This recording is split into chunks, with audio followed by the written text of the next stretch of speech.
तू काई मुड़ के वादड़ी, जरा धीरे धीरे गज, पानी रो काई पीवणो, आ रगत पीवणी रज। ऐसी वीरों की धरती जालोर का इतिहास। जाबालीपुर है। जाबालीपुर जाबालीपुर नाम होने के पीछे का रीजन है कि यहाँ पर जाबाल ऋषि तपस्या किया करते थे, इसलिए जाबालीपुर। और जालोर नाम दो शब्दों से मिलकर बना है, जाल और लोर। जाल एक पेड़ का नाम है जो मारवाड़ में हुआ करता है, और विशेषकर जालोर में ही है, दूसरे डिस्ट्रिक्ट में बहुत कम मिलता है ये, जिससे ग्रीष्म ऋतु में पीलू। हिस्ट्री के अंदर ये भी क्वेश्चन आता है कि पीलू ये जाल के पेड़ से ही होता है, और जब गर्मियों में किसी को लू लगती है तो लू लगने का उपचार इस जाल के जो फल होता है उसे कहते हैं पीलू। बेर के जैसा छोटा छोटा ही होता है। और लोर का मतलब होता है सीमा, यानी ऐसी जगह जहां पर जाल पेड़ की सीमा हो उसे कहेंगे जालोर। जालोर में चौहान राजवंश था, और जालोर में चौहान राजवंश की स्थापना की थी कीर्तिपाल ने। जालोर में चौहान राजवंश की स्थापना कीर्तिपाल ने 1182 ईस्वी में की थी। कीर्तिपाल नाडोल के शासक थे अल्हण। अल्हण के छोटे बेटे थे कीर्तिपाल। तो कीर्तिपाल जी ने जालोर के अंदर चौहान राजवंश की स्थापना की थी। कीर्तिपाल के एक वंशज थे, नाम है कान्हड़ देव। राजस्थान के प्रमुख शासकों में इनका नाम शुमार है, और इनकी जो प्रसिद्धि हुई थी वो हुई थी जालोर युद्ध के कारण। जालोर का युद्ध जालोर का युद्ध कान्हड़ देव और वर्सेस इनके सामने थे अलाउद्दीन खिलजी।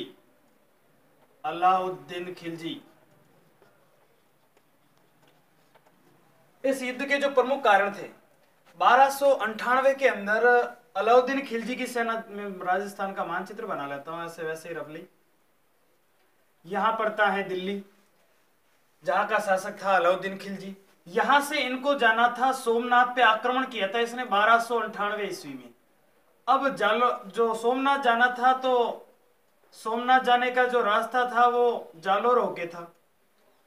जब इसकी अनुमति, अलाउद्दीन खिलजी के सेनापति, दो सेनापति थे इसके, जिनका नाम है उलूग खां और नुसरत खां। उलूग खां और दूसरा है नुसरत खां। इन दोनों के नाम कई बार एग्जाम में पूछे गए। उलूग खां, नुसरत खां, इसके दोनों ही भाई थे ये। तो जालोर होके जाना था। कान्हड़ देव से अनुमति मांगी, कान्हड़ देव ने मना कर दिया कि भाई सोमनाथ पे आक्रमण करने जा रहे हो तो हम जालोर से होके तुम्हें नहीं जाने देंगे। इसलिए ये सेना निकली थी फिर मेवाड़ होकर के। सोमनाथ के मंदिर को तोड़ा गया, विध्वंस किया गया, और सोमनाथ को भयंकर लूटपाट मचाई थी यहाँ पर अलाउद्दीन की सेना ने। अब सोमनाथ पे लूटपाट मचा करके जब ये वापस जा रहे थे, जालोर की सीमा के पास होके निकल रहे थे, तो अलाउद्दीन खिलजी की सेना निकल रही थी, तो कान्हड़ देव का एक सेनापति था जैता देवड़ा, नाम था जैता देवड़ा। कान्हड़ देव ने जैता देवड़ा को भेजा कि भाई ये कैसे क्या चीजें लूट के आ रहे हैं, क्या कुछ कर रहे हैं, मचा रहे हैं यहाँ पे, देख क्या। या कोई कहता है देखने के लिए भेजा था, और कोई कहता है अटैक के लिए डायरेक्टली भेजा था। तो जैता देवड़ा यहाँ जाते हैं। यहाँ पर सोमनाथ को देखो भाई, चोर चोरियां करते हैं, आपस में वो खुद ही झगड़ने लग जाते हैं। जो सोमनाथ का लूटा हुआ माल था, उस लूटे हुए माल को लेकर के उलूग खां और मंगोल सेनापतियों के बीच, मंगोल सेनापति, ये अलाउद्दीन खिलजी के अंदर ही सेना के सेनापति थे, मंगोल थे। तो उनके बीच आपस में झगड़ा हो गया, विवाद हो गया माल के बंटवारे को लेकर के। कोई ये कह रहा था भाई मैं लूंगा, ये कह रहा था मैं लूंगा, उस माल को बंटवारे को लेकर विवाद हो गया, और इसका फायदा उठाया जैता देवड़ा ने आक्रमण कर दिया। सारा माल था, सारा का सारा लूट लिया। जितना सोमनाथ से वो लूट के लाए थे, सारा का सारा सामान इन्होंने वापस ले लिया। और जो सोमनाथ के शिवलिंग को तोड़ करके लेके जा रहे थे, उस शिवलिंग को कान्हड़ देव हथिया लेता है, और उस शिवलिंग से 5 जगह पर उन शिवलिंग की स्थापना करता है कान्हड़ देव। 5 शिव मंदिरों में उसकी स्थापना करवा देता है। जब इस बात का पता अलाउद्दीन खिलजी को चला कि भाई कान्नड़ देव ने इतनी जो यहाँ अपनी सेना थी उसको इसके साथ में इतना कुछ कर दिया। जब इस बात का पता अलाउद्दीन खिलजी को चला तो 1305 में उसने अपना सेनापति भेजा मुल्तानी। बहुत ही बातेरी था, कूटनीतिज्ञ था, चतुर था। अब ये मुल्तानी सेना लेकर के आता है जालोर में। ये युद्ध नहीं करता है, सीधा सा जाता है और वहां पे बातों में ला करके कान्नड़ देव को, कोई कहता है कान्नड़ देव को लेकर गया था, कोई कहता है वीरम देव को। मैं दोनों ही बातें लिख देता हूं। कान्नड़ देव, एक किताब है फरिश्ता, तारीख फरिश्ता, जिसे लिखी थी फरिश्ता ने। किताब का नाम है तारीख फरिश्ता, जिसे फरिश्ता ने लिखा था। इसमें लिखा गया है कि मुल्तानी समझा बुझाकर कान्नड़ देव को लेके आता है और यहाँ पर कान्नड़ देव का अपमान किया जाता है। अलाउद्दीन खिलजी भरी सभा में कहता है कि हिंदुओं के अंदर ऐसा कोई राजा नहीं है जो मेरी सेना का मुकाबला कर सकता है। कान्नड़ देव इस बात से नाराज हो जाता है और वहीं पे चुनौती दे देता है कि मैं युद्ध के लिए तैयार हूं, आ जाओ युद्ध भूमि में। लेकिन दूसरे स्रोत जिसमें प्रमुख है मोहनोद नैणसी कहते हैं कि कान्नड़ देव नहीं जाकर के वीरम देव जाते हैं और वीरम देव वहां जैसे ही जाते हैं तो एक अलाउद्दीन खिलजी की बेटी होती है, अलाउद्दीन खिलजी की बेटी, जिसका नाम होता है फिरोजा। अलाउद्दीन खिलजी की बेटी का नाम है फिरोजा। इतिहास मोहनोद नैणसी बताते हैं कि इस फिरोजा को वीरम देव से प्रेम हो जाता है और फिर फिरोजा वीरम देव से शादी करना चाहती है। जब इस बात का पता अलाउद्दीन खिलजी को चलता है तो फिरोजा को बहुत डराता धमकाता है, लेकिन अंत में फिरोजा नहीं मानती है। कहा जाता है कि फिर जैसे तैसे करके समझा बुझा करके अलाउद्दीन ने वीरम देव को शादी के लिए तैयार कर लिया था और फिर जैसे ही वीरम देव से जालोर आ गए तो मना कर दिया उन्होंने कि भाई मैं शादी तो नहीं कर सकता। लेकिन फिरोजा फिर भी यही चाहती थी कि मैं शादी करूंगी तो सिर्फ वीरम देव से, अन्यथा मर जाऊंगी। तो सेना लेकर के फिरोजा यहाँ आती है जालोर में। कान्नड़ देव उचित स्वागत सत्कार करते रहा। हमारे हिंदुओं की परंपरा है कि हम उचित स्वागत सत्कार किया, लेकिन शादी करने से मना कर दिया कि भाई मैं मेरे बेटे की शादी तेरे से नहीं करवा सकता। इस बात से फिरोजा वापस उदास होकर के दिल्ली चली जाती है। फिर फिरोजा की एक धाय थी, धाय गुलविहिशत। धाय कहते हैं जो लालन पालन करती है छोटे बच्चे का, माँ नहीं, जो दूसरी औरतें जो बच्चे का लालन पालन करती है उसे कहते हैं धाय। तो फिरोजा की धाय थी, धाय गुलविहिशत। ये सेना लेकर के आ जाती है और सीधा आक्रमण करती है जालोर के ऊपर और इसके आक्रमण में वीरम देव जी मारे जाते हैं। अब इसके वीरम देव जी के मरे हुए शरीर को लेकर धाय गुलविहिशत वापस दिल्ली लौट जाती है और वीरम देव का जो अंतिम संस्कार है वो भी दिल्ली में ही वीरम देव का अंतिम संस्कार किया जाता है। जब ये पता फिरोजा को चलता है कि वीरम देव की मृत्यु हो गई तो फिरोजा बहुत दुखी हो जाती है और वो अपने जीवन को व्यर्थ मान करके यमुना नदी के अंदर छलांग लगा करके अपनी यही लीला समाप्त कर देती है। तू मरा तो मैं भी मरी तेरे साथ में। अब इस बात से अलाउद्दीन खिलजी का पारा और गर्म हो गया, बहुत चढ़ गया वो, और कान्नड़ देव को दंड देने के लिए उसने जालोर पर आक्रमण की योजना बनाई। जालोर पे आक्रमण से पहले बीच में पड़ता है सिवाना, तो जालोर पे आक्रमण करने से पहले सिवाना पे आक्रमण करना जरूरी था, तो उसने पहले करता है वो सिवाना पर आक्रमण। सिवाना पर उसने आक्रमण किया था 1308 में। सिवाना के शासक का नाम था शीतल देव। सिवाना का शासक था शीतल देव। जब सिवाना पर आक्रमण किया जाता है तो इसमें एक मुस्लिम सेनापति मारा जाता है। नाम याद रखना, क्योंकि ये नाम कई बार एग्जाम के अंदर पूछे जाते हैं और अपन भूल जाते हैं कि नाम क्या था क्या नहीं था। तो यहाँ एक सेनापति मारा जाता है जिसका नाम था नाहर खां। अलाउद्दीन का सेनापति था जिसका नाम है नाहर खां। ये नाहर खां मारा जाता है।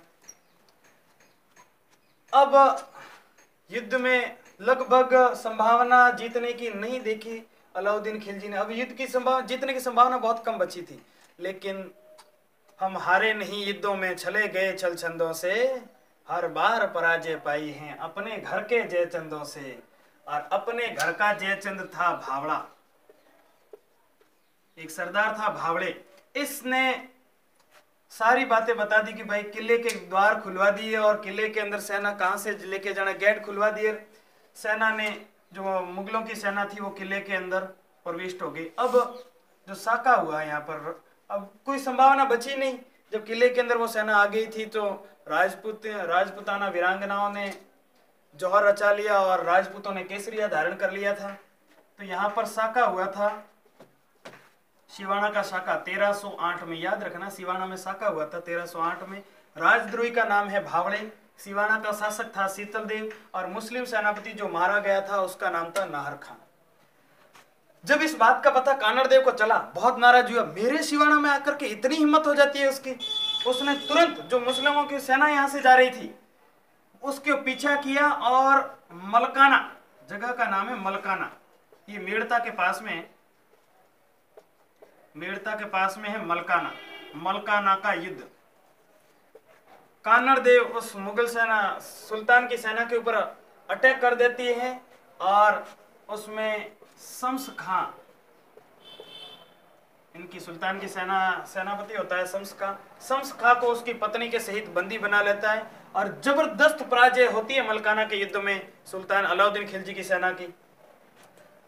अब अलाउद्दीन खिलजी फिर नाराज हो गया, भाई आगे तो यहाँ सोमनाथ पे बात हुई थी, जाने नहीं दिया था, उस समय लूटा गया था, उसकी बेटी चली गई, उस वजह से भी नाराज था। अब सिवाना पे आक्रमण करके लौट रही सेना को फिर उसने कानड़ देव ने मलकाना के युद्ध में हरा दिया। तो अलाउद्दीन खुद सेना लेकर के आ गया। लो भाई, अब है जालोर का युद्ध।